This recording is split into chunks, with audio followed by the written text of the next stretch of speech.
Gagawa po muna ako ng sauce. 2 tablespoon ketchup, 1 tablespoon oyster sauce, 1/2 teaspoon asukal. Unahin po natin itong sauce. Unti-untiin lang po natin ang paghiwa.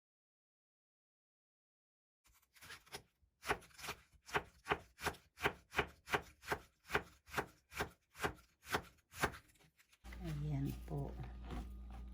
Ayan. Hugasan po, tapos patutuluin po. Dahon sibuyas. Kahit po katamtaman lang ang laki. Pwede na po yan. 150 grams. Repolyo. 3 tangkay dahon ng sibuyas. 3 tablespoon hipon na maliliit, dry.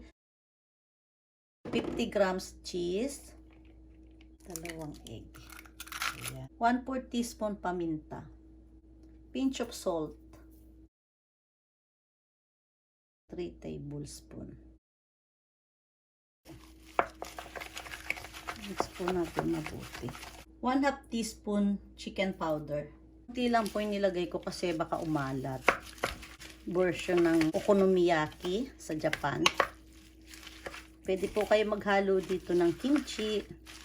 Pwede na po yan. 2 tablespoon po yan. Pwede nyo pong liitan ang gawa. Ilalang po muna ang apoy. Ito po yung mayroong kimchi. Ayan po. Medium high heat po. Hina lang po ang apoy. Kaya mga 5 minutes po natin siyang lulutuin. Pwede nyo pong hindi pagsabay-sabayin ang luto nito. Ayan po. Ayan. Tamang-tama lang po. Lutuin ko po sa loob ng 5 minutes. Ayan. 5 minutes na tayo. Ayan. Ganito po itsura niya. Oh. Ayan. Ganyan po. Ayan. Para pong hot cake. Titikman ko lang po. Ayan. Tapos yan po.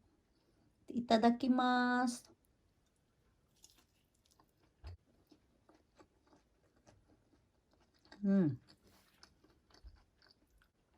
Masarap po. Ayan. Try nyo po ito. Magugustuhan nyo po ang lasa nito.